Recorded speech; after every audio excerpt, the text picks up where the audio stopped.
سے welcome back to the شو ہے کوئی جواب، اور ہم بات کر رہے ہیں کراچی میں جو آج ایک واقعہ پیش آیا جس میں 5 بچوں کی لاشیں ایک شاپنگ بیگ میں ملی، اور جس طرح سے ملی وہ تمام چیزیں آپ کو دکھا دی گئی ہیں۔ عبدالستار ایدی صاحب ہمارے ساتھ موجود ہیں۔ ایدی صاحب مجھے بتائے گا آپ کا مشاہدہ کیا کہتا ہے اس قسم کے واقعات، جس طرح سے جو خدمات آپ کی ہیں یقیناً آپ کی نظروں سے بے شمار گزرتے ہوں گے، آپ کی نالج میں یہ تمام واقعات آتے ہوں گے، کس معاشرے میں ہم رہ رہے ہیں، کیا اس کا ریشو ہے، کس طرح سے یہ واقعات سامنے آتے ہیں اور اس کے عوامل کیا ہوتے ہیں، آپ کا مشاہدہ کیا کہتا ہے؟ میں یہ کام 60 سال سے کر رہا ہوں اور 60 سالوں کے اندر لاکھوں بچے کوڑوں پہ جبا کیے ہوئے، مار کے پھینک دیے ہوئے یہ ملتے رہتے ہیں، اور تقریباً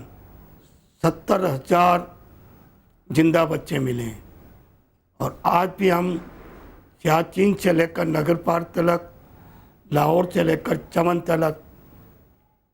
تمام سینٹروں پہ کوئی بھی زندہ بچہ دے جائے اس کے لیے منع نہیں ہے۔ غربت کی وجہ سے ہو، کوئی بھی واقعہ ہو، معذور ہو، ڈیفیکٹڈ ہو، تو ہم کوئی منع نہیں کرتے۔ اچھا ایدی صاحب، ایسے جو آپ نے کہا کہ جس طرح سے بچوں کی ڈیڈ باڈیز ملتی ہیں، زندہ بچے ملتے ہیں، وہ کون، کیا کبھی یہ پتہ چل سکا ہے کہ کون ایسے ماں باپ ہیں، کون ایسے لوگ ہیں جو، اور کس وجوہات پہ، کسی مجبوری سے، کس وجہ سے، کس مطلب سے ان کو اس طرح سے وہاں پہ ڈال کے جاتے ہیں؟ یہ جب عمل رہتا ہے تو کچھ مہینوں کے بعد یہ بچہ گرانے کی کوشش کرتی ہیں، کچھ دائیں، کچھ میٹرنٹی ہوم۔ جب بچہ گرتا ہے تو ادھورا ہوتا ہے تو ان کے پاس بوٹل ہوتی ہے، اس میں لیبورٹریوں میں بھیج دیا جاتا ہے، اس پہ اسٹوڈنٹ اپنی اسٹڈی کرتے ہیں اور اسٹڈی کر کے اپنا آگے کام چلاتے ہیں۔ اسی طرح پہلے بھی 8-9 بچے ایک ساتھ ہمیں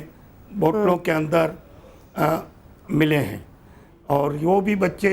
اسی طرح ہوتے ہیں۔ ایسے میڈیکل کالجوں میں اچھے ادھورے بچے بھی، اور ایسے روڈ پہ لاشیں ملتی ہیں، ان کے بچے بھی یہ لوگ سنبھال کے اسٹڈی کرتے ہیں۔ تو یہ کوئی میڈیکل کالج والوں کا کام ہے یا پھر لیبورٹری کا کام ہے کہ جس نے اسی طرح لاشوں کو پھینک دیا؟ یہ آسانی تھا کہ ہمیں کہہ دیتے کہ دفن کر دو تو ہم دفن کر دیتے۔ ٹھیک ہے ایدی صاحب، بات یہی ہے کہ ہم بیسیکلی پتہ یہ چلانا چاہ رہے ہیں کیونکہ کوئی نہ کوئی تو ایسے مراکز ہیں نا، کوئی نہ کوئی تو ایسے سینٹرز اسی شہر میں ایگزسٹ کرتے ہیں جہاں پہ یہ لاقانونیت کا راج ہے، جہاں پہ یہ غیر قانونی کام ہوتے ہیں، اور کتنے ان رجسٹرڈ یہاں پہ میٹرنٹی ہومز ہیں اس کی جاننے کی بھی ضرورت ہے۔ ڈاکٹر صغیر صاحب سے بھی ابھی ہم بات کریں گے اور ان سے ہم یہ جانیں گے یہ جو کمیٹی بنا دی گئی ہے۔ اور میرا ایک مختصر سا سوال، ایک چھوٹا سا سوال صرف یہ ہے کہ جب تک میڈیا ایسے ایشوز کو ہائی لائٹ نہیں کرتا اس وقت تک ان کو کیوں نہیں سمجھ میں آتا کہ ان لوگوں کے کیا کام ہے، ان لوگوں کی کیا ڈومین ہے؟ ایٹ لیسٹ ان لوگوں کو چیک اینڈ بیلنس رکھیں۔ کس کو نہیں پتا؟ جب ایس ایچ او صاحب سے ہماری بات ہو رہی تھی ان سے بھی میں نے یہی جاننے کی کوشش کی تھی کہ جب ایس ایچ او ہوتا ہے وہ علاقے کا دادا کہلاتا ہے، اس کو ایک ایک گھر کی خبر ہوتی ہے کہ وہاں پہ کیا ہو رہا ہے کیا نہیں ہو رہا۔ اگر آپ کے اس ایریا میں ایک چھوٹا سا علاقہ ہوتا ہے، وہاں پہ ایسے کچھ ان رجسٹرڈ میٹرنٹی ہومز اس علاقے میں کام کر رہے ہوتے ہیں یا وہاں پر ان کی پریکٹس چل رہی ہوتی ہے، تو ڈیفینیٹلی ان کی نالج میں ہوتی ہے۔ مولانا صاحب آپ مجھے یہ بتائیں، بھی ڈاکٹر صغیر سے میں بات کرتی ہوں، ان کو کال ملانے کی کوشش کر رہے ہیں ہمارے پروڈیوسر۔ مولانا صاحب مجھے آپ یہ بتائیں کہ ابھی بریک میں آپ کو بات کر رہے تھے کہ یہ قیامت کی نشانیاں ہیں، اور کوئی آپ نے اس کے حوالے سے ایک روایت بھی بیان کی تھی، وہ بتائیے گا پلیز۔ جی، نبی کریم صلی اللہ علیہ وسلم نے یہ ارشاد فرمایا تھا کہ قرب قیامت حرج بہت زیادہ ہو جائے گا۔ لوگوں نے پوچھا وہ حرج کیا ہے؟ آپ نے فرمایا القتل، قتل بہت زیادہ ہو جائے گا، چاہے وہ جوانوں میں ہو، بوڑھوں میں ہو، عورتوں میں یا مردوں میں یا بچوں میں۔ تو آج بالخصوص پاکستان کے اندر ہم یہ دیکھ رہے ہیں کہ کوئی دن ایسا نہیں ہوتا کہ جہاں درجنوں قتل نہ ہوتے ہوں۔ یہ ایک عام روٹین بنی ہوئی ہے۔ ذمہ داری ہے گورنمنٹ کی کہ اس کے اوپر قابو پانے کے لیے انکوائری کرے، اور جیسے آپ نے فرمایا کہ اپنے اپنے علاقے میں یہ ایس ایچ او ان کی ذمہ داری ہے کہ وہ ایک ایک گھر سے واقف ہوں کہاں پر کیا ہو رہا ہے اور کیا نہیں ہو رہا۔ جب اس طرف ان کی توجہ ہوگی تو انشاءاللہ تعالیٰ یہ اس قسم کے کام جو ہیں ختم ہو جائیں گے۔ پھر ایک اور روایت میں یہ بھی آتا ہے کہ جو زمانہ جاہلیت میں بنی اسرائیلی لوگ سابقہ امتوں والے جو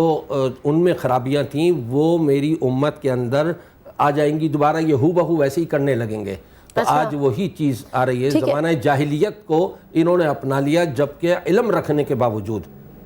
ٹھیک ہے عیدی صاحب، مجھے یہ بتائے گا کہ جن بچوں کا آپ نے ذکر کیا کہ تقریباً 70,000 کے قریب زندہ بچے آپ کو انہیں کچرا کنڈیوں میں اور مختلف جگہوں پر ملتے ہیں، اور کئی بچوں کی آپ کو لاشیں میں ملی، ان میں لڑکے ہوتے ہیں یا لڑکیاں ہوتی ہیں، بچے ہوتے ہیں یا بچیاں ہوتی ہیں؟ اس میں زیادہ تر لڑکی ہیں، میجورٹی لڑکے ہیں، اور لڑکے اتنے نہیں ہوتے۔ اس میں زیادہ تر بچیاں ہوتی ہیں۔ تو مولانا صاحب یہ وہی آپ کے زمانہ جاہلیت کی جو آپ مثال دے رہے ہیں کہ جس طرح سے پہلے لڑکیوں کو دفن کیا جاتا تھا، اب تو دفن کرنے کی بھی ضرورت نہیں، اب تو کنڈیوں میں پھینک دیا جاتا ہے۔ تو کوئی قانون ہے ہمارے ملک میں؟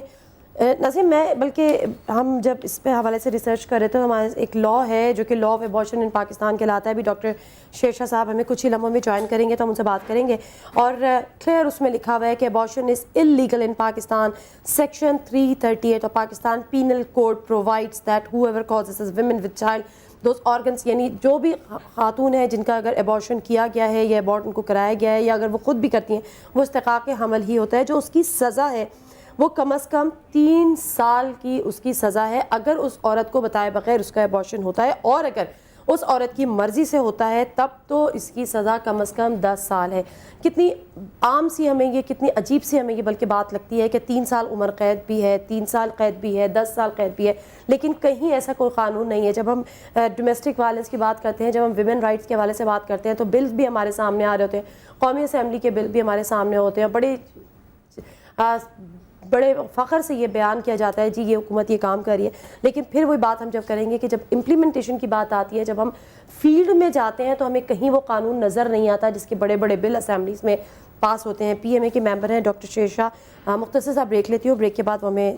جوائن کر رہے ہیں اسی پروگرام میں، ڈاکٹر صغیر سے ہی بات کریں گے، اور پروگرام کے آخری حصے میں ایس ایچ او صاحب سے دوبارہ بات کروں گی، ان سے جانوں گی کہ کرنٹ اسٹیٹس کیا ہے، کہاں کہاں انہوں نے چھاپے مارے، پوسٹ مارٹم ہوا، اس کی رپورٹ کیا ہے، ابھی اس کا اسٹیٹس کیا ہے۔ مختصر سا بریک، واپس آتے ہیں، ہمارے ساتھ رہیں۔